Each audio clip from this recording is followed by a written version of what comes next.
Hello everyone, this is mbbs gallery. Today we'll be learning about an important question, urea cycles.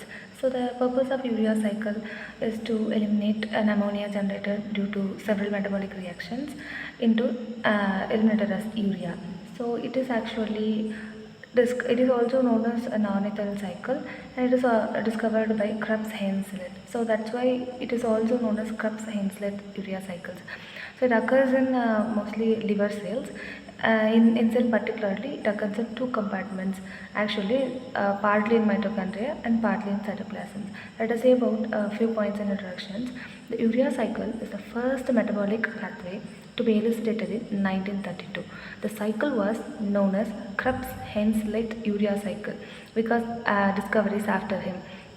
As ornithine is the first member of the reaction, it is also called as ornithine cycles.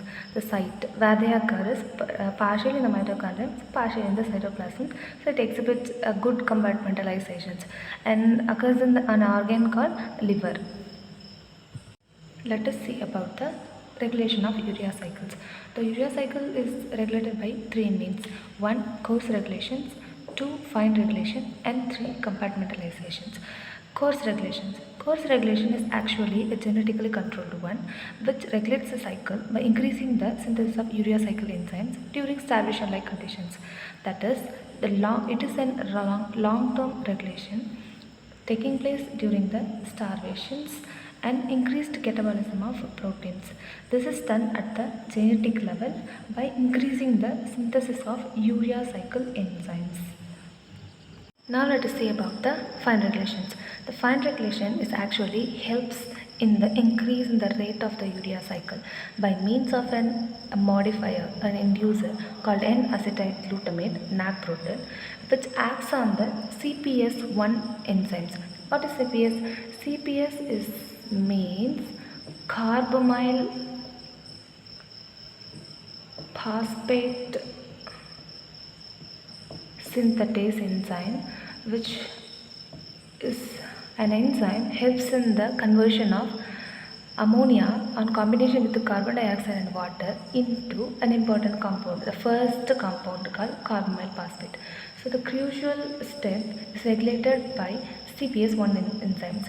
So actually by promoting the CPS1 enzymes by means of introducing an N-acetyl glutamate, it increases the rate of urea cycles. So that is the fine regulations. Let us see. Fine control or short-term regulation is by the positive modifier N-acetyl glutamate NAC on CPS1, which increases the rate of the operation of urea cycles. Then compartmentalizations. So it is an urea cycle now. It requires a lot of enzymes. So it has its enzymes present in two regions of the cells. One is mitochondrial matrix and another one is cytoplasms. So this is the urea cycle in which the ammonia converted into urea and gets eliminated through a series of cycles by means of which is controlled by a lot of enzymes which is present in the cytoplasm and mitochondrial matrix of the liver cells with some expenditure of ATPs. Let us see about the cycles. Firstly, ammonia is combined with carbon dioxide and water, is converted into the first important compound called carbamyl phosphate with an enzyme called carbamyl phosphate synthetase 1. As we already seen in the fine regulations, the carbamyl phosphate synthetase 1 enzyme CPS1 which gets induced by an NAC protein inducer, that is modifier, so that the rate of the cycle is increased. This carbamyl phosphate synthetase 1 act on the ammonia, carbon dioxide, water and convert it into carbamyl phosphate with the expenditure of 2 ATP. By the utilization of 1 ATP, it eliminates 2 ADP and inorganic phosphates, so that the generated carbamyl phosphates on combination with the ornithine. This ornithines and with the action of ornithine transcarbamylase, it converted into citrulline, and then it combines with an amino acid aspartate by the action of arginosuccinate synthetase enzymes. It is converted into arginosuccinate, and this arginosuccinate in turn is converted into arginine, which is also an important compound, by an enzyme action called arginosuccinate lyase, with an elimination of fumarate. This fumarate has a separate important fact in upcoming topic, and this arginine is converted into ornithine with the action of arginase enzymes. This ornithines is go back to combine with the carbamyl phosphate, and simultaneously urea gets eliminated.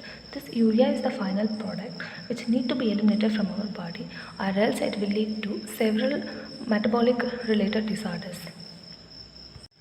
And this is all about energetics. This energetic topics carries a separate mark in universities, question wise.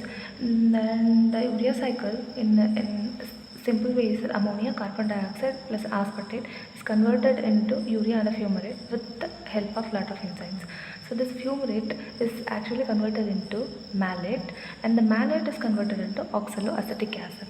So in the conversion of malate to oxaloacetic acid, there is a formation of energy NAD plus to NADH. This NADH has according to the new update, the NADH has an energy of 2.5 ATP.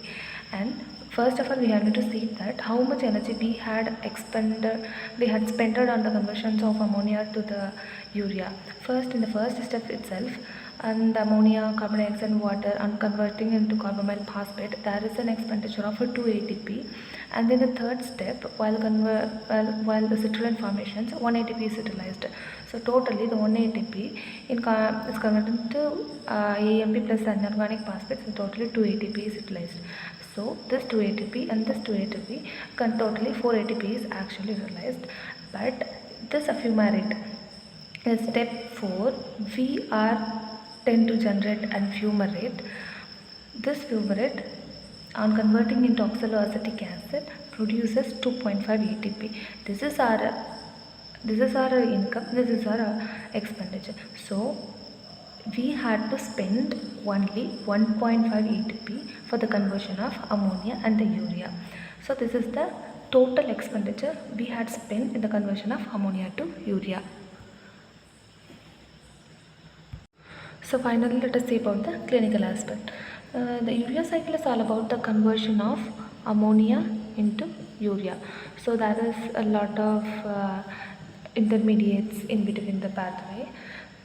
If there is any defect, any abnormalities which occurs in this urea cycles in conversion of ammonia to urea, it will lead to numerous metabolic related disorders. The first one is hyperammonemia type 1 and hyperammonemia type 2 due to the defective elimination of ammonia, and ornithinemia and citrullinemia and arginosuccinic aciduria and hyperarginemia. These are all the clinical aspects due to any defect, any enzyme defect or any other metabolic defect in the urea cycles. So this is all about the urea cycles. Support us for more videos, and I hope that it will help you in remembering for your examinations. So thank you.